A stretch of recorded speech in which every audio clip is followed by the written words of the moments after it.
السلام علیکم پیارے ویورز، امید کرتا ہوں کہ آپ ٹھیک ہوں گے۔ آپ دیکھ رہے ہیں آپ کا اپنا چینل دا نالج۔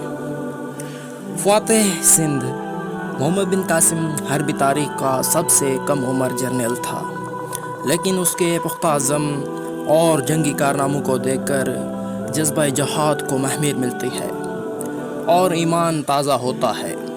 ایک 16 برس کا نوجوان قبائل سے لشکر کو ترتیب دیتا ہے اور ان جانے والے راستوں سے گزر کر ایک اجنبی سرزمین پر ظالم قوتوں سے ٹکراتا اور ان کا غرور خاک میں ملا دیتا ہے۔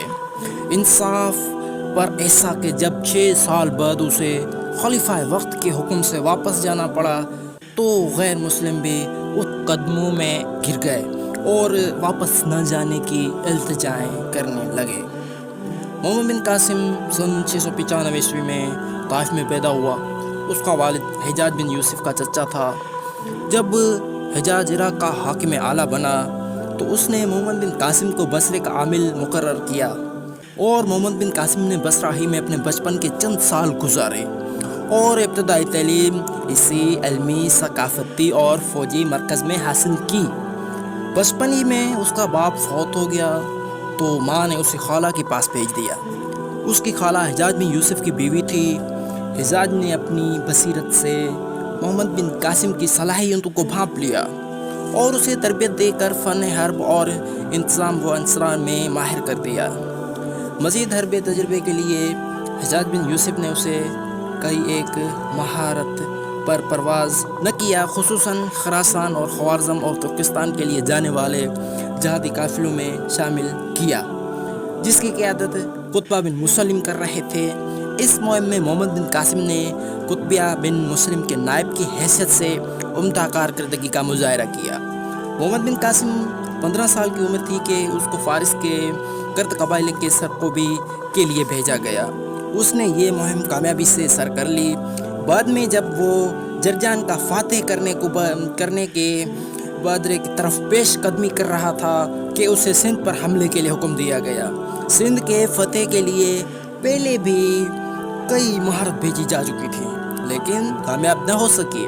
سندھ کے بارے میں ایک تاثر یہ تھا کہ اس کا پانی اتل پھل، بد ذائقہ اور چور دلیر ہیں۔ تھوڑی فوج شکست دو چار ہوتی اور زیادہ بھوکے مرتے ہیں۔ اس دفعہ حملے کی فوری وجہ یہ بنی کہ لنکا، جو عربوں کا تجارتی مرکز بھی تھا، وہاں سے ایک بحری جہاز میں کچھ تاجر بصرہ جا رہے تھے کہ دیبل کے قریب بحری قزاقوں نے انہیں لوٹ لیا اور مسافروں کی قیدی بنا لیا۔ اس میں عورتیں بھی تھیں۔ حجاج بن یوسف کو ماجرا معلوم ہوا تو اس نے سندھ کے حاکم راجہ داہر کو ان قیدیوں کی رہائی کے لیے خط لکھ دیا، مگر راجہ نے اس پر توجہ نہ دی۔ اس زمانے میں سندھ کا نقشہ اور حدود عرب آج کے سندھ سے مختلف تھا۔ محمد بن قاسم ایران سے ہوتا ہوا بلوچستان کے راستے سندھ پر حملہ آور ہوا۔ اس نے پہلے مکران کو فتح کیا اور پھر دیبل کی طرف بڑھا۔ راجہ داہر کی فوج قلعہ بند ہو گئی۔ 6 ماہ تک دیبل کا محاصرہ جاری رہا۔ آخرکار مسلمانوں نے منجنیکوں سے ان کے مندر کا علم گرایا اور پھر کھلے میدان میں جنگ ہوئی۔ دیبل کی فتح کے بعد محمد بن قاسم نیرون اور سیستان کی طرف بڑھا اور انہیں بھی فتح کر لیا۔ راجہ داہر جنگ میں مارا گیا۔ بعد میں محمد بن قاسم نے ملتان کا علاقہ فتح کیا اور گجرات کا کھیاواڑ کے طرف بڑھ ہی رہا تھا کہ اسے نئے خلیفہ سلیمان بن عبد الملک نے واپسی کا حکم دیا اور یوں فتوحات کا تسلسل ٹوٹ گیا۔ محمد بن قاسم نہایت انصاف پسند اور عوام کا خیال رکھنے والا حکمران تھا۔ اس نے سندھ میں 6 سال گزارے۔ اس کا زیادہ وقت مہارت سر کرتے اور فتوحات کے پرچم لہراتے گزرا۔